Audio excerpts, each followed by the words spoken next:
हम YouTube channel में discuss करेंगे। हम YouTube चैनल में डिस्कस करने वाले हैं बॉन्ड एंगल और हाइब्रिडाइजेशन। जो इनऑर्गेनिक कंपाउंड या ऑर्गेनिक कंपाउंड का जो बॉन्ड एंगल है वो सबसे पहला रूल है जिससे देखना चाहिए, उसे हम कहते हैं हाइब्रिडाइजेशन। और हम हाइब्रिडाइजेशन के बेसिस पर डिसाइड करते हैं। तो देखो, इसकी हाइब्रिडाइजेशन SP है, इसलिए इसका बॉन्ड एंगल 180 डिग्री होगा। इसकी हाइब्रिडाइजेशन sp2 है, इसलिए इसका बॉन्ड एंगल 120 या 120 होगा। और इसकी हाइब्रिडाइजेशन कितनी है, sp3, इसलिए इसका बॉन्ड एंगल कितना होगा, इसका बॉन्ड एंगल होगा 109। ठीक है, नेक्स्ट हम करते हैं।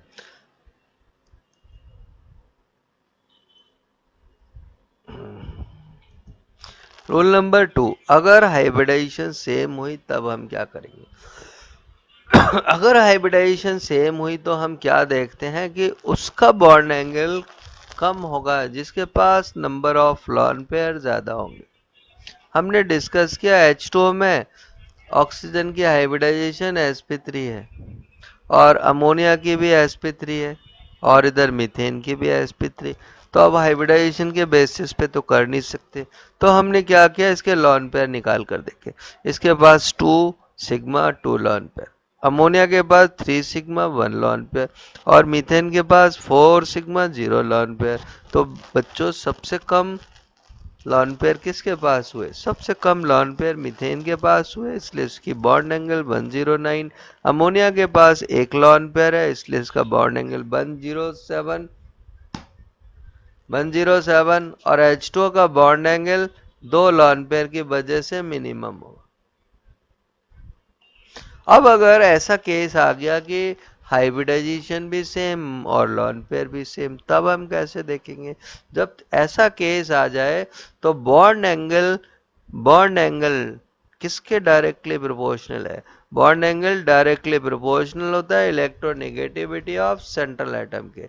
सेंट्रल एटम की इलेक्ट्रोनेगेटिविटी जितनी ज्यादा होगी, सेंट्रल एटम की इलेक्ट्रोनेगेटिविटी जितनी ही ज्यादा होगी उतना ही बॉन्ड एंगल ज्यादा होगा। एग्जाम्पल, इन 15th फैमिली हाइड्राइड में सारे हाइड्राइडों की हाइब्रिडाइजेशन sp3 और सबके पास एक लॉन पेयर है।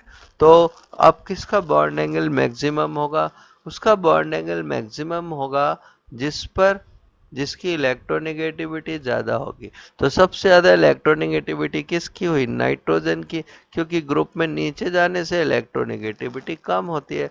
तो अमोनिया का बॉन्ड एंगल होता है 107 और फॉस्फीन का बॉन्ड एंगल 90 के अप्रॉक्स होता है। इसका सेकेंड एग्जाम्पल जो हम डायग्राम से समझेंगे, जिससे हम इलेक्ट्रोनेगेटिविटी से बॉन्ड एंगल का क्या रिलेशन है ये भी समझ सकते हैं। H2O का बॉन्ड एंगल 104 है और H2S का 92.4। समझते हैं आगे।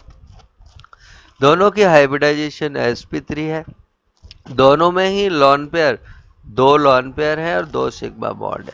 तो हमने देखा किसका बॉन्ड एंगल ज्यादा होगा, H2O का। क्यों ज्यादा होगा, क्योंकि ऑक्सीजन की इलेक्ट्रोनेगेटिविटी सल्फर की इलेक्ट्रोनेगेटिविटी से ज्यादा है।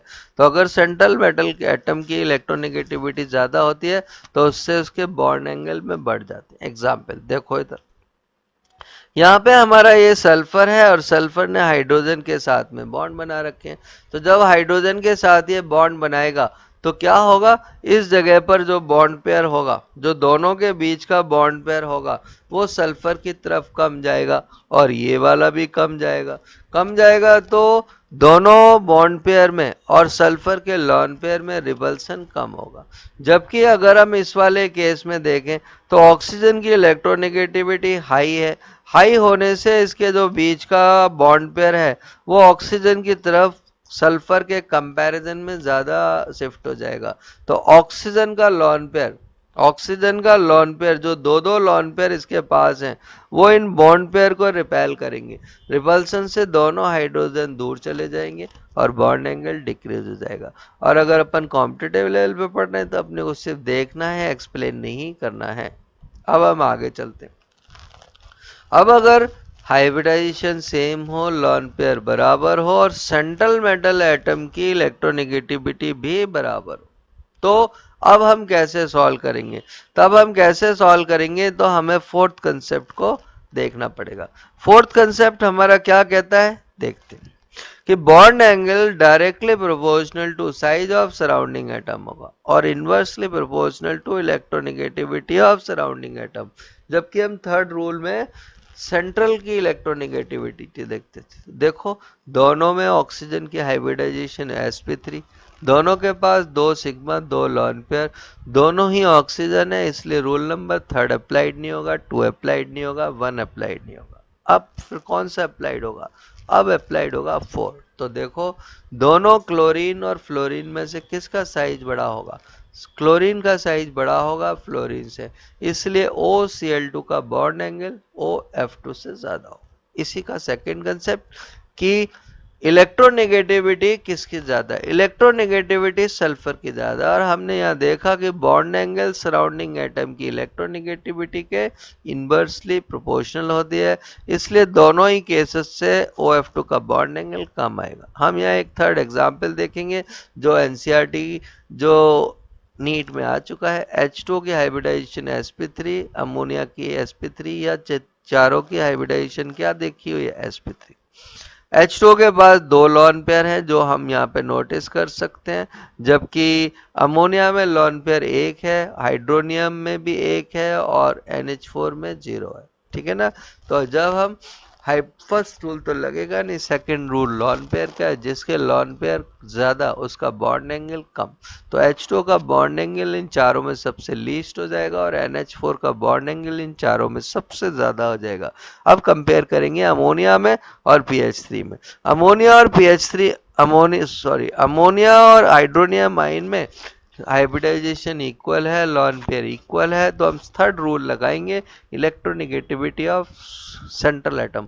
इसमें ऑक्सीजन है और इसमें नाइट्रोजन है। हम सब जानते हैं ऑक्सीजन की इलेक्ट्रोनेगेटिविटी 3.5 और नाइट्रोजन की 3 के अप्रॉक्स होती है, इसलिए H3O का बॉन्ड एंगल अमोनिया के बॉन्ड एंगल से ज्यादा हो।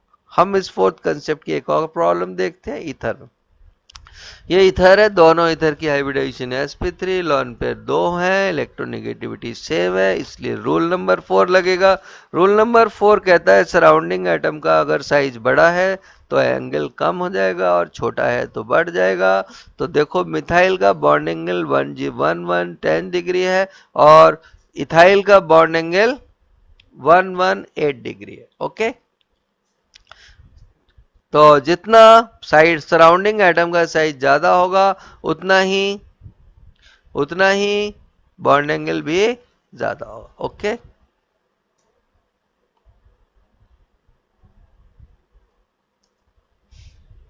हम आगे चलते हैं और देखते हैं न्यू एग्जाम्पल लास्ट।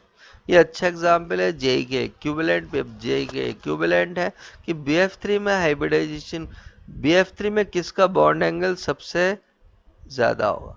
तो हम देखेंगे तो हमें लगेगा ब्रोमीन का साइज ज्यादा है, इसलिए BBr3 का बॉन्ड एंगल ज्यादा होगा।